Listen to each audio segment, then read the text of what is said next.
ಚಿತ್ರನಟ ದರ್ಶನ್ದು ಇತ್ತು. ಅವು ಸಿಗರೇಟ್ ಸೇದ್ಗಳನ್ನ ಹಿಂಗೆ ಹಾಕಿರೋದು ಫೋಟೋ ಬಂದಿತ್ತು. ಆ ಸಿಗರೇಟ್ ಕೊಟ್ಟವ್ರು ಯಾರು, ಆಮೇಲೆ ಅದೆಲ್ಲ ಹೇಳ್ತೀನಿ ನಾನು. ಅದಾದ್ಮೇಲೆ ನೀವು ಜುಹಾದ್ ಅಮೀದ್ ಶಕೀಲ್ ಮುನ್ನಾ, ಅವನು ಟೆರರಿಸ್ಟ್, ಅವನು ಈ 5 ಸ್ಟಾರ್ ಟೆರರಿಸ್ಟ್. ಅವನಿಗೆ ಮೊಬೈಲ್ ಫೋನ್ಗಳು ಹೋಗ್ತೈತೆ. ಟೆರರಿಸ್ಟ್ ಅಂದ್ರೆ ಸ್ಮಾರ್ಟ್ ಫೋನು, ಮೊಬೈಲ್ ಏನ ಎಲ್ಲ ಅವನಿಗೆ ಹೋಗ್ತೈತೆ. ನಾನು ಹೇಳೋದು ಜೈಲ್ ಅಂದ್ರೆ ಏನು, ಜೈಲ್ ಅಂದ್ರೆ ಏನು. ನಾನು ಮ್ಯಾನ್ಯುಯಲ್ ತಂದಿದ್ದೀನಿ.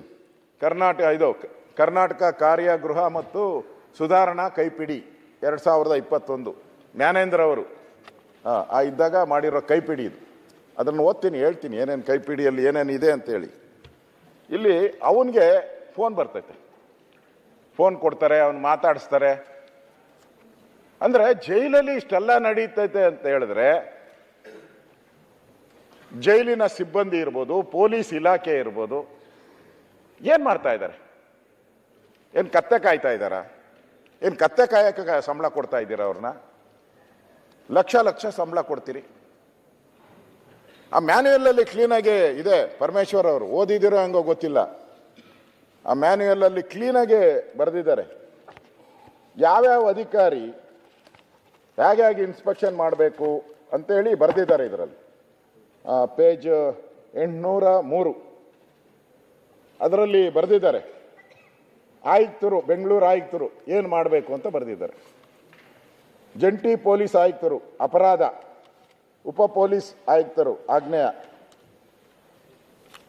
ಇವರೇನ್ ಮಾಡಿದ್ದಾರೆ, ಕನಿಷ್ಠ ನಿಯಮಿತವಾಗಿ ಕನಿಷ್ಠ ತಿಂಗಳಿಗೊಮ್ಮೆಯಾದರೂ ತಮ್ಮ ವ್ಯಾಪ್ತಿಯಲ್ಲಿ ಬರುವ ಕಾರ್ಯಾಗೃಹಗಳಿಗೆ ಭೇಟಿ ನೀಡಿ ಪರಿಶೀಲನೆ ನಡೆಸಿ ಕಾರ್ಯಾಗೃಹದ ಕಾರ್ಯನಿರ್ವಹಣೆ ವಿವಿಧ ಅಂಶಗಳನ್ನು ಪರಿಶೀಲಿಸತಕ್ಕದ್ದು. ಯಾರು ಹೋಗಿದ್ದಾರೆ ಕಮಿಷನರ್ ಹೇಳಿ? ಒಬ್ಬ ಕಮಿಷನರ್ ಏನಾನ ಹೋಗಿದ್ರೆ ಹೇಳಿ. ಹೋಗಿದ್ದಾರೆ, ಇನ್ಸ್ಪೆಕ್ಷನ್ ಮಾಡಿದ್ದಾರೆ, ಪತ್ರಿಕೆಯವರು ಸುಳ್ಳು ಬರೀತಾ ಇದ್ದಾರೆ, ಹೇಳಿ. ಹೋಗಿಲ್ಲ.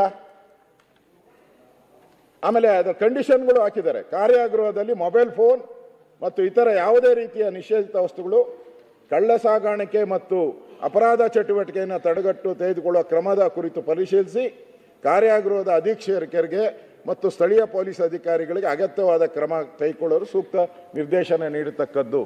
ಯಾವ ಅಧಿಕಾರಿ ಎಷ್ಟು ಸರಿ ಹೋಗಿ ನಿರ್ದೇಶನ ಕೊಟ್ಟಿದ್ದಾರೆ? ಮತ್ತೆ ಅನಿರೀಕ್ಷಿತ ತಪಾಸಣೆಗಳು ಮಾಡಬೇಕು. ಉಸ್ತುವಾರಿ ಡಿವೈಎಸ್ಪಿ, ಎಸಿಪಿ ಶ್ರೇಣಿಯ ಕಡಿಮೆ ಇಲ್ಲದ ಹಿರಿಯ ಪೊಲೀಸ್ ಅಧಿಕಾರಿಗಳು ವಹಿಸತಕ್ಕದ್ದು ಅಂತ. ಯಾವುದು? Surprise visit. ಸರ್ಪ್ರೈಸ್ ವಿಸಿಟ್ಗಳು ಎಷ್ಟು ಮಾಡಿದ್ದೀರಾ? ಇಲ್ಲಿ ಪೊಲೀಸವ್ರು ಹೋಗ್ತಾರೆ. ಪೊಲೀಸವ್ರೇನು ಹೋಗಲ್ಲ ಅಂತ ನಾನು ಹೇಳಲ್ಲ. ಪೊಲೀಸವ್ರು ಹೋಗ್ತಾರೆ.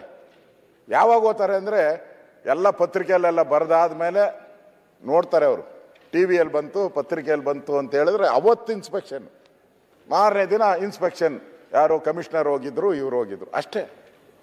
ಅಂದ್ರೆ ಕಾಟಾಚಾರಕ್ಕೆ ಅವ್ರಿಗೆಲ್ಲ ಈ ನಡೆಯೋದು ಪ್ರತಿಯೊಂದನ್ನು ಕೂಡ ಒಬ್ಬ ಭಯೋತ್ಪಾದನೆ ಕೈಯಲ್ಲಿ ದೇಶದ ಜನಗಳನ್ನ ಕೊಲ್ಲುವಂಥದಕ್ಕೆ ಟ್ರೈನ್ ಆಗಿರುವಂಥ ವ್ಯಕ್ತಿ ಅವನು. ದೇಶಕ್ಕೆ ಅಭದ್ರತೆಯನ್ನ ತರ್ತಕ್ಕಂಥ ಒಬ್ಬ ಹೀನ ಕಾರ್ಯ ಮಾಡ್ತಕ್ಕಂಥ ವ್ಯಕ್ತಿ ಅವನು. ಅವನ ಕೈಗೆ ಮೊಬೈಲ್ ಹೆಂಗೆ ಹೋಗ್ತೈತೆ? ಬಿಡಿ, ಬೇರೆ ನಾನು ಬಿಟ್ಬಿಡ್ತೀನಿ. ಏನೋ ಮರ್ಡರ್ ಮಾಡಿದ್ದಾನೆ, ಏನೋ ನಮ್ಮೋನೆ ಅವನೋ ಅಂತ ಅನ್ಕೊಳ್ಳಿ ನೀವು ಬೇಕಾದ್ರೆ, ಅದು ಅನ್ನಂಗಿಲ್ಲ. ಈ ಟೆರರಿಸ್ಟ್ ಕೈಗೆ ಮೊಬೈಲ್ ಹೋಗ್ತತೆ ಅಂತ ಹೇಳಿದ್ರೆ ಏನು ಈ ಸರ್ಕಾರ ಬದುಕಿದೆಯಾ? ಸಪೇನು ಕಾನೂನು ಸುವ್ಯವಸ್ಥೆ ಇದೆಯಾ ಅಂತ ಕೇಳಿದ್ರೆ ಕೇಳು. ಎಲ್ಲೋಗಿದೆ? ಇದಕ್ಕೆ ಪತ್ರಿಕೆಯವರು ಬರೆದಿರೋದು ಅಕ್ಷಮ್ಯ ಅಪರಾಧ ಅಂತ ಹೇಳಿ. ಟೆರರಿಸ್ಟ್ ಕೈಗೆ ನೀವು ಫೋನ್ಗಳು ಕೊಡ್ತೀರಾ ಅಂತ ಹೇಳಿದ್ರೆ ಇಲ್ಲಿ ಇಲಾಖೆ ಬದುಕಿದೆಯೋ ಸತ್ತಿದೆಯೋ ಅಂತ ಪ್ರಶ್ನೆಯನ್ನ ಇವತ್ತು ಕೇಳ್ತಾ ಇದ್ದೀರಿ. ಇಲ್ಲಿ ಮತ್ತೊಂದು ಬಹಳ ಪ್ರಮುಖವಾಗಿ ನಾವು ಹೇಳುವಂಥದ್ದು,